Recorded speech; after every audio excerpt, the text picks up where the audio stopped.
Good morning everyone. Today we are going to start our new lesson, classification of materials. First, we are going to discuss about the importance of classification of materials. Grouping similar things together is called classification. Whenever you go to the library of your school and you ask for a book, the librarian of your school immediately provides the book. And why does that happen? Because the books in the library are properly classified.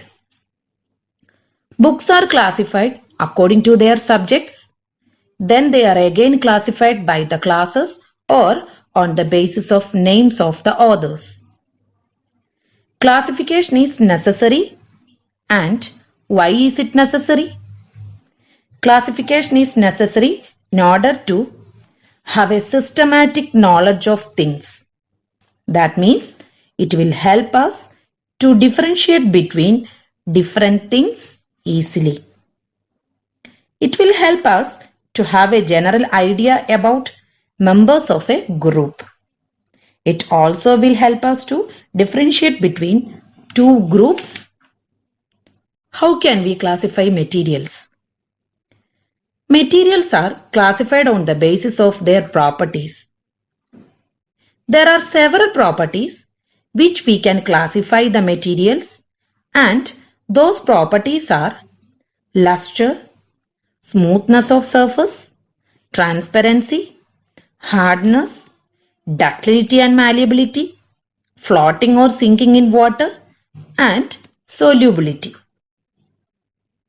Today we are going to discuss the topics luster and smoothness of surface.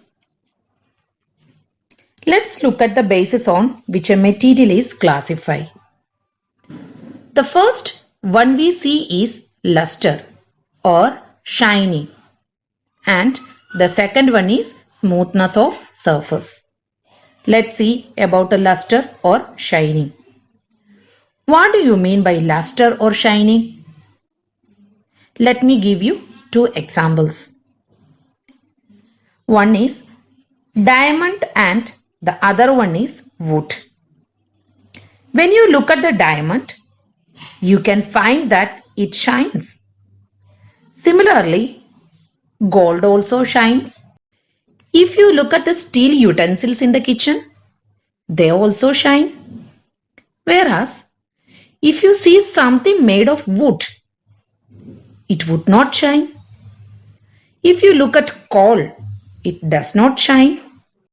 One more example is paper. Whenever you open your notebook, does it shine? No.